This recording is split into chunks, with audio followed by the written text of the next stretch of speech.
Joan, per la compareixença, diputades, diputats.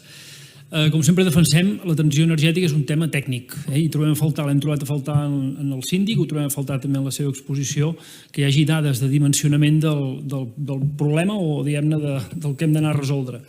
En aquest sentit, si volem ser sobirans energèticament, hem d'entendre que el 2050 hem d'haver aconseguit instal·lar entre 47 i 67 gigawatts d'energia renovable segons l'escenari i l'expert que consultem. Això vol dir, en projectes petits, en projectes de 5 megawatts, és durant els propers 29 anys un projecte de 5 megawatts al dia, cada dia. Un projecte de 5 megawatts vol dir un molí, per exemple, un molí tipus terrestre, al dia. O si ho fem en fotovoltaica estem parlant de 7 camps de futbol, 7 camps de futbol de plaques solars. En inversió estem parlant de 5 milions d'euros al dia, aproximadament. I tenint en compte, com ja s'ha dit, que en zones antropitzades podem aconseguir un 30% en plaques solars, un 30% de l'energia renovable. En taulats aconseguiríem un 23%. Això són dades. Per tant, impulsar al màxim l'autoconsum, evidentment. A les zones antropitzades, evidentment, però malauradament això no serà suficient. O els 10 gigawatts renovables que necessitem pel 2030, que és 1 gigawatt l'any. Si combinem fotovoltaica i eòlica, estem parlant d'haver de fer cada any 1.000 camps de futbol de plaques solars i 83 molins terrestres tipus.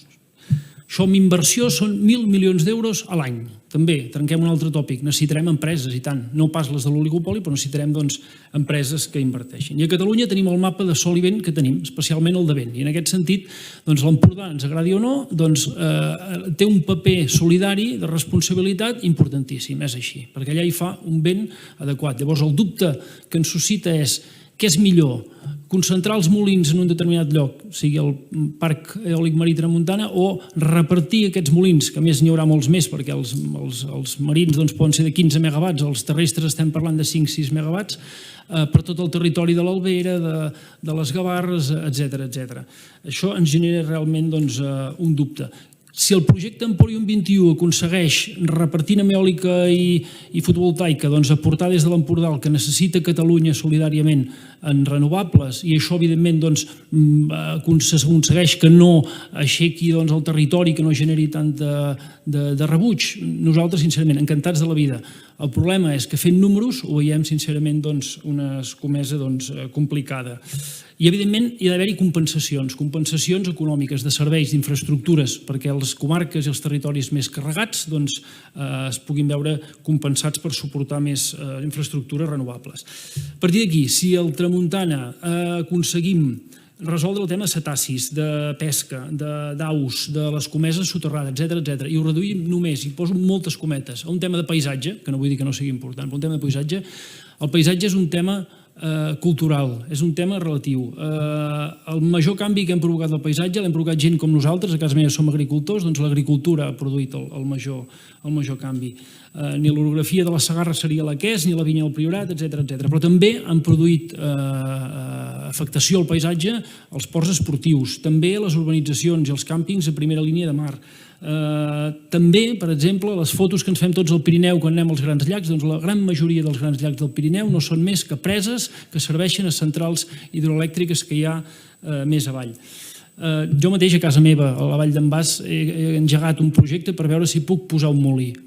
A mi els molins m'agraden, és un tema, ja dic, cultural, de percepció subjectiva. A mi veure molins m'agraden, em reporten a una vida millor, una vida descarbonitzada, que és el que aspirem. Tant de bo tinguem el vent que cal per poder tirar endavant aquest molí, en aquest cas a la Vall d'en Bas. Probablement sigui complicat, és el que deia. En canvi, a l'Empordà hi ha uns vents adequats que permeten poder ubicar allà infraestructures renovables, en aquest cas, sobretot, eòliques. Amb tot aquest context, jo, senyor Puigjoan, li demano, vostès veurien bé de fer una prova pilot amb pocs molins, amb pocs aerogeneradors ubicats a mar, i en què, a més, s'obrís el capital, no el 20%, si fa falta el 50% del capital local, que evidentment per al projecte global, ja ho dic jo mateix, és utòpic, perquè estem parlant d'una quantitat de diners enorme, però per un projecte de prova pilot, obrir-ho a que fos realment el món local el qui se sentís partícip d'aquest projecte. 2 apunts finals i acabo. Fem el que fem aquí, ens posicionem com ens posicionem, malauradament és un projecte que tots sabem que es acabarà subhastant des de Madrid, això una primera cosa. I la segona és que, quan parlem de l'Empordà, si puja el nivell del mar perquè no hem fet res per anar a resoldre realment la transició energètica, inundarem l'Empordà i desapareixerà el paisatge. Per tant, hem de tenir en compte tot. Els molins, si un dia surt una tecnologia millor, són reversibles, però el canvi climàtic no ho és. Moltes gràcies. Moltes gràcies, diputat Vergés. I ara, seguidament, i en nom del... No? Sí? Doncs endavant. Bé, ben ràpidament, només per les al·lusions, senyor Puigjoan.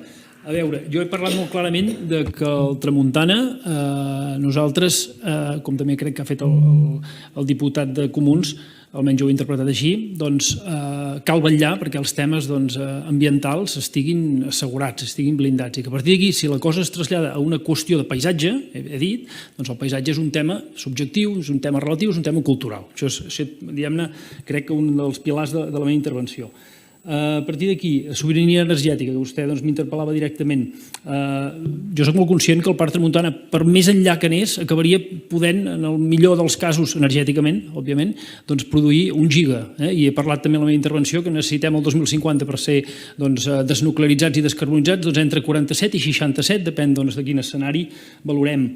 He parlat també que, evidentment, que hem de prioritzar l'autoconsum, les teulades, les zones antropitzades, i tant que sí, i que tant de bo això fos suficient, però que malauradament qualsevol tècnic que s'agafi diu que això no és suficient. Això també crec que ho he dit. I he dit també que calen empreses, perquè si mirem el volum de la inversió, que estem parlant de 1.000 milions d'euros a l'any, estem parlant d'unes quantitats enormes, doncs he dit fins i tot que no m'ho ha contestat i m'agradaria si m'ho pot contestar el tema de la prova pilot amb pocs molins i amb participació, he parlat fins i tot del 50% de capital, és igual, diem local o diem, si vol vostè, de la zona, ja ho definiríem, no?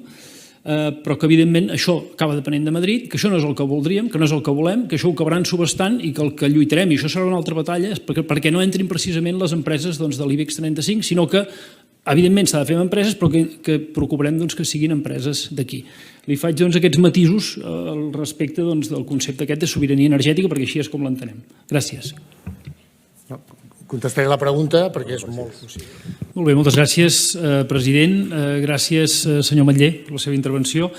La intervenció que he fet abans, davant de la compareixença de la plataforma anti-tramuntana, diré el mateix, perquè de fet nosaltres no canviarem el discurs si estem parlant amb els anti o estem parlant amb els pro, i com que vostè ha vist que era físicament aquí a la sala, no ho repetiré, sí que intentaré complementar-ho amb algunes coses que he anat veient.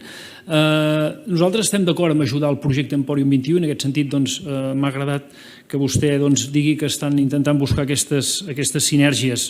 Va en la línia del que diem sempre, que òbviament que hem de potenciar les zones antropitzades. De fet, per simplificar el projecte Emporium 21, jo diria que és un projecte que es basa en 0 molins a mar, alguns molins a terra i molta solar a terra. Llavors, fent números, hi havia algun problema en el sentit que dèiem que el repte és immens i que malauradament no serà suficient, però que no per això no l'hem de potenciar.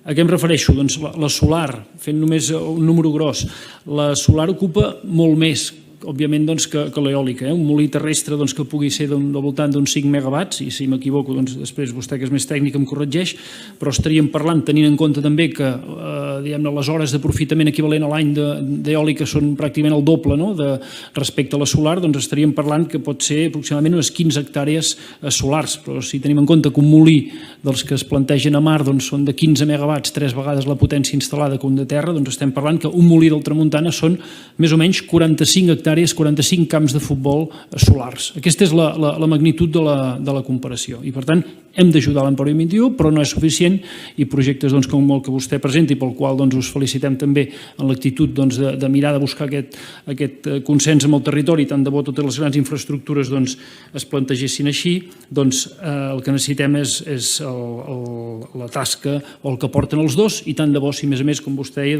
és d'una manera compenetrada i amb entesa. Quan he parlat que a nosaltres ens preocupa assegurar els temes ambientals, l'impacte ambiental del Tramuntana, hi ha hagut una cosa que ha dit el compareixent anterior, que sí que m'agradaria que vostès, si tenen la dada, ens la resolguin, perquè és veritat que és un fet que cal tenir en compte. que és el tema de l'arrossegament, de les cadenes arrossegant en aquest borneig d'aquests molins flotants en el terra del mar. I em remeto potser que tant que parlem sempre de si la pesca d'arrossegament fa mal o no fa mal, aquí estem parlant d'unes cadenes que estan fent un borneig, que m'agradaria saber el seu punt de vista tècnic de si això és cert, de si això es mitiga, etc. I finalment, la prova pilot, que ja m'ho ha contestat una mica, però saber també quins tràmits caldria seguir per a aquesta prova pilot, si seguiria depenent o no de Madrid. Aquesta participació local i, com deia la diputada socialista, amb la col·laboració público-privada, si es podria estendre realment i fer-la molt participativa, almenys a nivell de la prova pilot, per al que és tota la gent, la ciutadania, les empreses i les administracions locals. Jo crec que aquesta prova pilot ens serviria molt per fer pedagogia i també, per què no, per detectar possibles, diguem-ne, efectes o danys que no s'hagin pogut preveure i poder-los contrarrestar i corregir de cares a una hipotètica ampliació. I ens sumem també al tema de les compensacions, i tampoc ens agrada la paraula, però sabem en quin sentit s'han avançat les compensacions. Crec que vostè ha parlat que el parc aquesta ubicació és la l'EVA 2 de Llevant. Voldríem saber quina és la l'EVA 1 i crec que ha dit que no n'hi ha cap més a Catalunya. Teníem entès que sí que hi havia alguna altra possible ubicació, més cap a, no sé si era en Posta Terres de l'Ebre, que hi havia una possible ubicació, però pel que diu queda descartat. Per tant, saber on s'ubica aquesta l'EVA 1, que entenc que deu ser a València o, en fi, vostè ens ho explicarà. Moltes gràcies.